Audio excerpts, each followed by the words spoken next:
जब नहीं जुल्म करेगा जनता के गलियारों में, चप्पा चप्पा गूंज उठेगा इनकलाब के नारों से। जब नहीं जुल्म करेगा सत्ता के गलियारों में, चप्पा चप्पा गूंज उठेगा इनकलाब के नारों से। क्या कहा गया सुनिएगा। मनु भाई कह रहे हैं कि मेरा डिसीजन है, मैं अंतिम क्षण में भी चाहूं तो नॉर्मलाइजेशन ले सकता हूं, मैं इतना सक्षम हूं। हे मनु भाई, तुम मैट्रिक के एग्जाम लेने लायक नहीं है। नसीब फूटल है हम लोग का, जो अल्लाह मेहरबान तो गधा पहलवान। नसीब फूटल है हम लोग का, इतना से अच्छा अंडमान निकोबार में एग्जाम होता है। अब सुनो अध्यक्ष का क्या कहना है कि एग्जाम क्लियर हुआ है। मीडिया ने पूछा कि कैसे मान्य क्लियर होता है, तो कहा कि डीएम ने रिपोर्ट दिया है कि एग्जाम क्लियर होता है। मतलब तेरे पास ऐसा कोई व्यवस्था नहीं है जो तू पता कर सके कि एग्जाम क्लियर हुआ है या नहीं। जब बीपीएससी एक इंडिपेंडेंट है और वो पूछ रही है डीएम से, और डीएम क्या बताएगा? डीएम तो खुद ही प्रेशर में रहता है, वो क्या कहेगा? सरकार के खिलाफ जाके कहेगा कि धांधली हुआ है। तो हमने पता करा कि भैया ये डीएम जो होते हैं ये कैसे बताएंगे कि एग्जाम क्लियर हुआ है कि नहीं? तो ये स्कूल के कंट्रोलर, एग्जाम कंट्रोलर और प्रिंसिपल के रिपोर्ट के भरोसे रहते हैं कि वो कह देगा कि डीएम साहब एग्जाम ठीक हुआ है, तो डीएम साहब मान लेंगे। डीएम साहब कह देंगे कि आयोग को एग्जाम फेयर हुआ है, तो वो मान लेंगे। यानी आपकी बीपीएससी की परीक्षा फेयर हुई है या धांधली हुआ है, ये स्कूल के प्रिंसिपल पे डिपेंड कर रहा है। बाहर भाई बाहर, अरे जो स्कूल में धांधली हुआ होगा तो क्या कहेगा डीएम साहब, हम हरीशचंद्र के भतीजा हैं, हमारे यहाँ धांधली हुआ है। ये बोलेगा कि इतना शर्म की बात है कि एक इंडिपेंडेंट निकाय जिसका अध्यक्ष कम से कम 30 साल पुराना आईएएस होता है, 30 साल पुराना, सबसे सीनियर आईएएस को यूपीएससी का चेयरमैन, यूपीएससी का चेयरमैन बनाया जाता है, और सबसे जूनियर को डीएम बनाया जाता है। जिला जिला खेलने के लिए खेलते रहो ऐसे। सोचिए कितना शर्म की बात है। ये वैसे ही है, अगर अध्यक्ष कहे कि हम डीएम से पूछ रहे हैं, ये वैसे ही है। ये जैसे कोई पीएचडी किया हुआ आदमी अपना कॉपी चेक कराने के लिए मैट्रिक के बच्चे को दे और कहे कि कॉपी अच्छा से चेक हुआ है। वाह रे भैया वाह, वाह रे भैया। अरे भाई डीएम जो है लोग कौन से बैच के होंगे डीएम? 2010 बैच के, 2012 बैच के, 2016 बैच के आईएएस डीएम होंगे। सोचिए 2010 बैच के पीछे का कोई डीएम नहीं है, सब सेक्रेटरीट में चल गया। तो जो डीएम बन रहा है 2010-12 बैच का आईएएस है, और हमारे मनु भाई 1992 या 94 बैच के हैं। मतलब सोचो 88, ये अभी मेरी क्या कहूँ 88 बैच के। अच्छा बाप, अरे 88 बैच के हैं, कौन बैच के, कौन काम के हैं? उनको लगता है वो कुछ गड़बड़ हुआ होगा। ये बताइए, हाथ देखिए, 20 साल सीनियर, 20 साल सीनियर अपने 20 साल जूनियर से पूछता है धांधली तो नहीं हुआ है, धांधली तो नहीं हुआ है। अरे दादा हो दादा, दही के गवाही चिवरा, दही के गवाही चिवरा। कौन नियम कहेगा कि उसके यहाँ धांधली हुआ है? उसको अपना क्लास लगवाना है, ऊपर से आएगा कि नहीं आएगा? कहाँ कहा जाएगा होगा? दुनिया का पहला जगह बिहार है यहाँ जिस व्यक्ति पर आरोप लगा है, जिस संस्था पर आरोप लगा है, जिसने बच्चों का भविष्य खराब किया है, जिसने बच्चों के साथ धांधली किया है, उसी से पूछा जा रहा है। और वह कह रहा है कि हमने कुछ नहीं किया है। जाइए बेऊर जेल में, दिल्ली के तिहाड़ जेल में, किसी भी कैदी से पूछिए तुमने गलती किया है, कहेगा नहीं, हमने कुछ नहीं किया था। एग्जैक्ट वैसे जैसे बीपीएससी बोल रहा है। बोल रहा है कि नहीं बोल रहा है? नहीं बोल रहा है तो एग्जैक्ट वैसे। तो बताइए बीपीएससी की बात माना जाए, बीपीएससी अभी हड़बड़ाहट में है। अब हमको लगता है कि जल्दबाजी में साइन करने के चक्कर में अपन इस्तीफा साइन करके मत चल जाए। 2-3 दिन से हमको नहीं लग रहा है खाना पीना खा रहा होगा, ना हम सो पा रहे हैं ना उन लोग को सोने दे रहे हैं। हमारी लड़ाई बीपीएससी से है, हमारी लड़ाई किसी सरकार से नहीं है। कुछ लोग सवाल उठा रहे हैं कि आपका तो दिल्ली में क्लास चल रहा है। अरे मत बोलो, गर्दनी बाग दिल्ली में है क्या? प्रोटेस्ट गर्दनी बाग में हो रहा है, यहाँ जाके रेट बंद है। अब दिल्ली का बच्चा नहीं आ सकता है तो उसको तो चल रहा है तो पढ़ने तो भाई काहे आप शिक्षा का विरोध कर रहे हैं?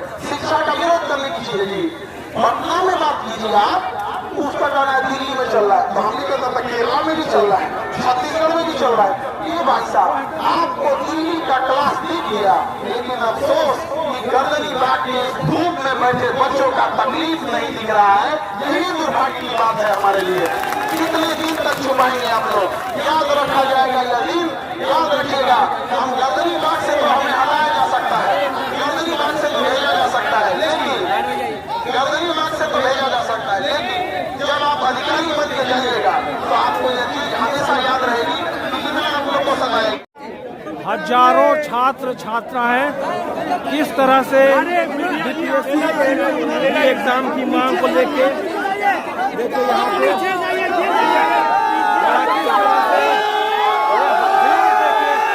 हजारों छात्र छात्राएं यहाँ पे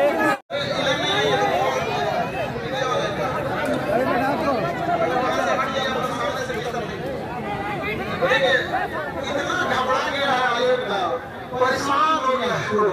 अब ये शाम तक लगता है वो नोटिस जारी करेगा। इतना परेशान किए गए हैं, जितना हम परेशान किए हैं ना, हम लोग भी इसको अपने परेशान करती है। पूरे राज्य से लोग पूछ रहे हैं कि हुआ क्या है इतना। अच्छा ये बताइए, अगर धांधली नहीं हुई रहती तो हम लोग यहाँ बैठ के क्या करते हैं? अपने से सोच के देखिए, एक सेंटर से 6% रिजल्ट और दूसरे सेंटर से 19% रिजल्ट। जब उसने स्पष्ट कहा था कि हम नॉर्मलाइजेशन नहीं करेंगे, तो फिर 22 सेंटरों में अलग से परीक्षा क्यों लिया और उसका क्वेश्चन सेट किया महज 10 दिन में? क्या 10 दिन में क्वेश्चन, मैट्रिक का क्वेश्चन सेट हो 10 दिन में? आप बताइए, मैट्रिक का टेस्ट हो गया, क्वेश्चन सेट हो गया 10 दिन में? इसका 10 दिन में क्वेश्चन सेट हो गया बीपीएससी का।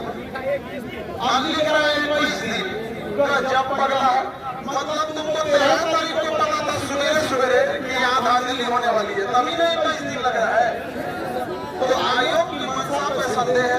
वो नोटिफिकेशन जो जारी कर रहा है, अपने से सोच के देखिए, जब कोई मामला हाई कोर्ट में है तो आपको डेट निकालने की जरूरत क्या है?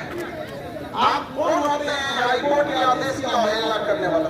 मतलब क्या आप मेंस का एग्जाम लेंगे, उसमें सरकारी टैक्स का जो हम लोग के टैक्स का पैसा है वो फूंक देंगे और हाईकोर्ट का डिसीजन मान के चलिए क्या गया कि एग्जाम कैंसिल, तो आपके नजर में सारा पैसा फूटा गया, सब तबाह फालतू किसी काम में नहीं बचा। कितने अकलोल बकलोल बैठल है सब, जिसका कोई हम पता ही नहीं समझ में रहा है। जो एक तो नोटिस लिखता है तो 20 जगह मात्रा गलती होता है, मतलब वहाँ टाइपराइटरों फर्जी का है लग रहा है। अरे भाई कम से कम टाइपराइटर है तो ठीक से ले लेता। अब ये लोग बताइए, जब तुम स्पष्ट कहते हो कि हम नॉर्मलाइजेशन लागू नहीं करेंगे, तो फिर 22 सेंटरों पर अलग से परीक्षा क्यों कंडक्ट कराए? आखिर इसका जवाब दीजिए। और आपको इतनी क्या जल्दी मच गई कि कोई नोटिस वोटिस नहीं आ रहा था? 2 महीना से सुतल था बीपीएससी, लाठी उठी चला वाला के शांत हो गया था।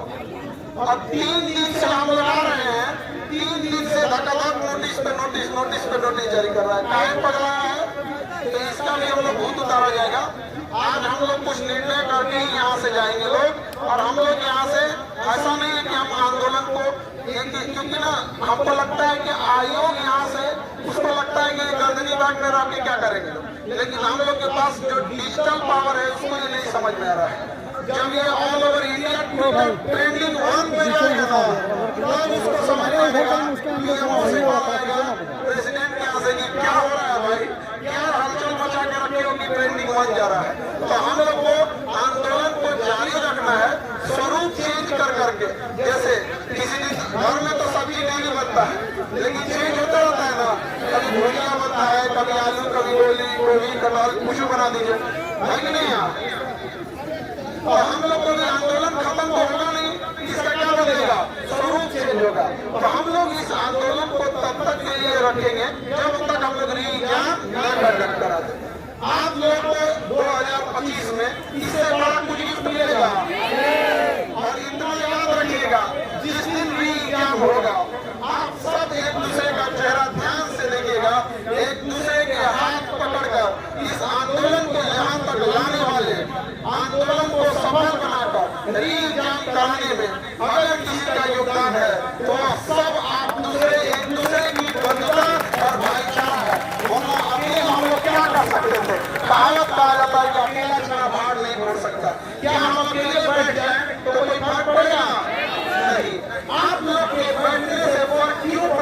समझिए, हमारे अकेले बैठने से एक व्यक्ति बैठता है, लेकिन जब आप सब बैठते हैं तो हजारों व्यक्ति बैठते हैं और सब अलग अलग गांव, जिला, शहर, गांव से आए रहते हैं। इससे कि पूरे बिहार में एक साथ खलबली मच जाती है। आज आपके गार्जियन लोग गांव में चर्चा करते होंगे कि बीपीएससी चोर है। एक आदमी लिए सुबह वो टहल रहे पूरे थे, ऐसे टहलने आए, कहें कि हमको अभी बीमार है, डॉक्टर बोला है टहलने के लिए, लेकिन सोचे आपसे मिल लें। हमको नहीं पता कि बीपीएससी कौन है, हमके बाबा की कोनो आदमी का नाम नहीं है, पर कोनो दवाई नहीं है। अब हम उनको क्या समझाएं बीपीएससी क्या है, लेकिन उनका कहना है थोड़ा बहुत हम जब समझाएं जितना वो समझ सकते थे, तो कह रहे हैं इतना ठीक का है, मान का नहीं रहा है। सोचिए, जो व्यक्ति पूरा हो गए, पढ़े लिखे नहीं थे, उनको भी ये बात समझ में आ रही है, लेकिन किसे समझ में नहीं आ रही है? बीपीएससी को समझ में नहीं आ रही। कोई बात नहीं, रावण को भी बहुत समझाया गया था, नहीं समझे थे, उसका भी वध किया मर्यादा पुरुषोत्तम राम जी ने। आप लोग उस वानरी सेना के हिस्सा हैं और इस बीपीएससी के अहंकार को हाईकोर्ट बंद करेगा, आप देख लीजिएगा, और उसी दशहरा में हम लोग के लिए ये आयोग जो है, इसको ऐसा लगता है कि इसकी मनमानी से हम लोग शांति से बढ़ जाएंगे, तो ऐसा होने नहीं देंगे। हम लोग का आंदोलन जारी रहेगा, एक स्वरूप में नहीं, स्वरूप बदल कर कभी डिजिटल लेटर लिख के कभी कुछ तब तक रहेगा जब तक हम लोग एग्जाम नहीं लेंगे। स्वरूप एक प्रक्रिया चेंज करके फायदा नहीं आता है, कंफ्यूज होता है, दुनिया की दर से रहा कहने से दोबारा नहीं चलेगा। अभी डिजिटल हम लोग करेंगे प्रोटेस्ट, तो वो लोग सोचेंगे अच्छा लोगों को बताते हैं, गेटवा मत कर देते हैं, गेटवा मत कर देते हैं, जाएगा कहाँ? अभी इधर प्लान बनाया कि हम लोग 2-3 दिन डिजिटल प्रोटेस्ट मार देंगे। अभी डिजिटल डिलीट करते करते फिर पहुंच जाएंगे लोग। अभी इसके बाद यहाँ से उठेंगे तो पता लगेगा लेटर लिख देंगे लोग, पोस्ट ऑफिस जाएगा, अचानक हमारी यहाँ कहाँ से आ गए, गली में आज चांद निकला, एकदम जला देना। सारे लोग कह रहे हैं कि क्या हो जाना चाहिए, इवन की जो लोग कुछ बेचने आ रहे हैं ये लोग भी कह रहे हैं काहे नहीं करा रहा है क्या। सोचिए, वो ठेला रिक्शा पे बेचने वाले लोग को भी पता है कि क्या हो जाना चाहिए, मतलब वो से बताइए, उसको बुझा नहीं रहा है कि आखिर आप लोग का मान जायज है। अब एहसास कीजिए कि हमारे जो पूर्वज जो आजादी की लड़ाई लड़ रहे थे कितना टफ रहा हो। अभी तो हम लोग गनीमत में ऐसे ही घटना हुई 1919 में, और समय भी कमोबेश ऐसे ही था। अप्रैल का महीना था, याद कीजिए वो जगह था अमृतसर का जलियांवाला बाग, जब आदमी मारा जा रहा था। ये तो बाबा साहब भीमराव अम्बेडकर का बनाया हुआ कानून है, वरना आयोग का बस चलता तो हम लोग यहाँ से गायब करा देता। जितना हम लोग से नफरत किया हुआ है, बावजूद हम लोग उससे गांधीवादी तरीके से शांति से अपनी बात मांग रहे हैं, लेकिन ऐसा नहीं है कि हम लोग खाली हाथ लौटेंगे। आंदोलन का स्वरूप बदल के रंग बिरंगा तकलीफ दिया जाएगा, रंग बिरंगा लहरेगा, उसको पता नहीं चलेगा कहाँ से दर्द कर रहा है। और हम लोग इसमें भी चर्चा करेंगे कि एक all over India one tweet कराया जाए री एग्जाम को लेकर, तैयारी नहीं है, क्योंकि हमको जहाँ तक लग रहा है कि ठीक हो गई है गर्दनी बात से, तो थोड़ा बहुत हम लोग को स्वरूप की एंटीबॉडी चेंज कर करके देना है। वैक्सीन का भी टैबलेट का वो सलाइन समय नहीं लेगा, कभी इंजेक्शन जैसा जरूरत वैसा। अभी आयुर्वेदिक दवाई दे रहे थे लोग, अभी कौन दवाई दे रहे थे?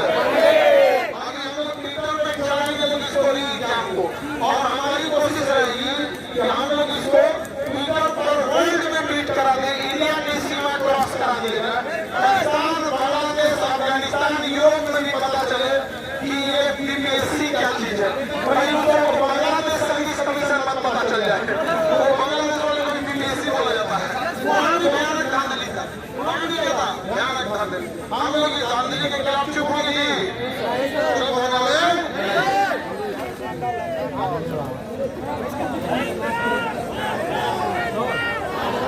ये थे खान सर, इन्होंने कहा है कि री एग्ज़ाम हर हाल में होगा और इसका स्वरूप बदलते रहेगा।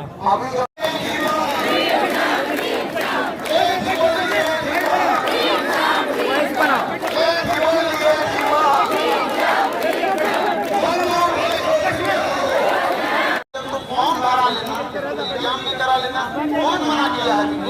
किसी ने मना किया है? लेकिन इतना हड़बड़ाहट इस बात को दिखा रहा है। आप देखिएगा, जब कभी आप झूठ बोलते होंगे तो हड़बड़ा जाते हैं। पहली बार हुआ है 3 दिन लगातार धक्का-धक क्या कर रहा है? ये नोटिस पे नोटिस जारी कर रहा है और हम लोग को तो मार के FIR का करके छेद कर दिया है। मच्छरदानी बना दिया है FIR करके। इतना तो हम लोग पागल हो गए करते मतलब हमको लगता है फाइन लेके ढोना पड़ेगा। कोई कहेगा कि काट में आलू कितना दिया पर आदमी लोग नहीं करेगा। लेकिन कोई बात नहीं, ये भी याद रखा जाएगा। और आप लोग जब एग्जाम लेने के बाद जब आप ईमानदारी से एग्जाम दीजिएगा और अधिकारी बन के आइएगा तो आपको हम लोग एक बार की बात सुन लीजिए। बोलता है मीडिया वाला बीपीएससी के आनंद में कोचिंग वालों को क्या काम? अरे भैया, जब 5 बच्चे स्टूडेंट के पास कोचिंग वाला नहीं आएगा तो कौन आतंकवादी होगा? शर्म करिए। मनु भाई परमार, अपनी ताकत लगाओ।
बात बताओ, जब आप लोग मैट्रिक में पढ़ते होंगे, इंटर में पढ़ रहे होंगे, तो पहले फॉर्म भरे होंगे, उसके कुछ दिन बाद में टाइम टेबल आया होगा।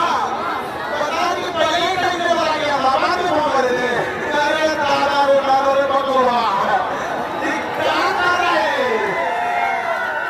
इस जगह पर, इसी जगह पर मैंने कौन बनाया? राहुल गांधी गए, डीजे गए, तेजस्वी गए, पप्पू यादव गए, कौन नहीं गया? बीपीएससी ने एक को स्पष्टीकरण नहीं दिया।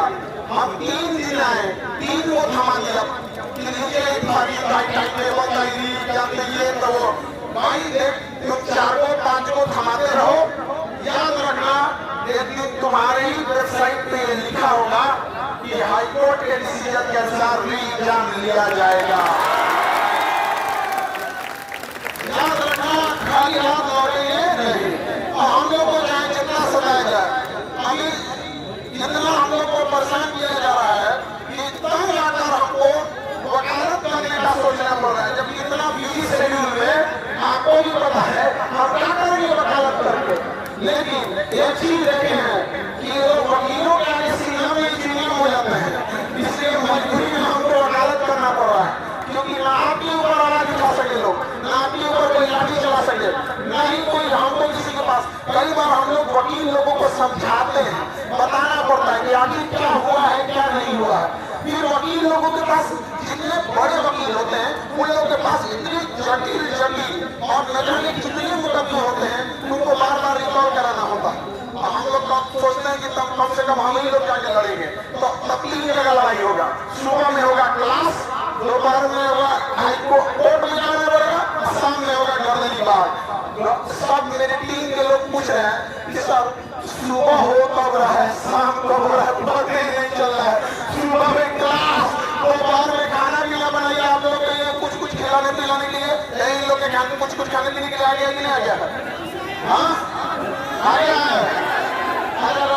आराम से हम लोग दिल्ली जाने के बाद भोज किया जाएगा। क्या होगा दिल्ली का खाली दौड़ देगा मैराथन। लेकिन इतना तो आभास हो गया है, पहली बार आप लोगों ने लगातार गर्दनी बाग में आके इस जमीन को भी सिखा दिया है कि यह ऐतिहासिक जमीन है और यहाँ से जब लौटा जाएगा तो ये में लेके लौटा जाएगा। परमार मनु भाई, आप कहाँ चेहरा दिखाइएगा ये बताइए, क्या मिलेगा इन बच्चों को सताकर, इन लड़के लड़कियों को सताकर क्या मिलेगा? देखिए कितना गिरा हुआ ज्ञान आता है, सुनिएगा और अपने आप से सोचिएगा कि कितना लापरवाह लोग हैं ये लोग।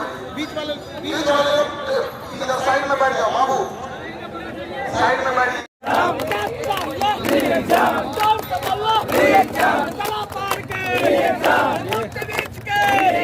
एग्जाम के लिए छात्र सड़क पे बैठ गए हैं।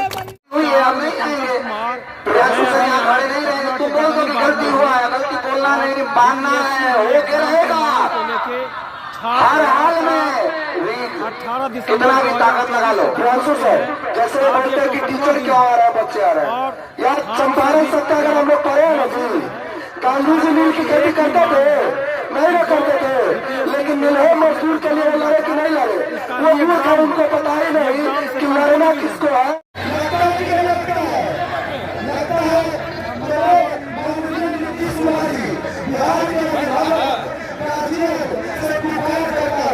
मैं किसी चौधरी चौधरा को नहीं जानता हूँ, मैं किसी भट्टो कुमार को नहीं जानता हूँ और मैं किसी सम्राट चौधरी को नहीं जानता हूँ।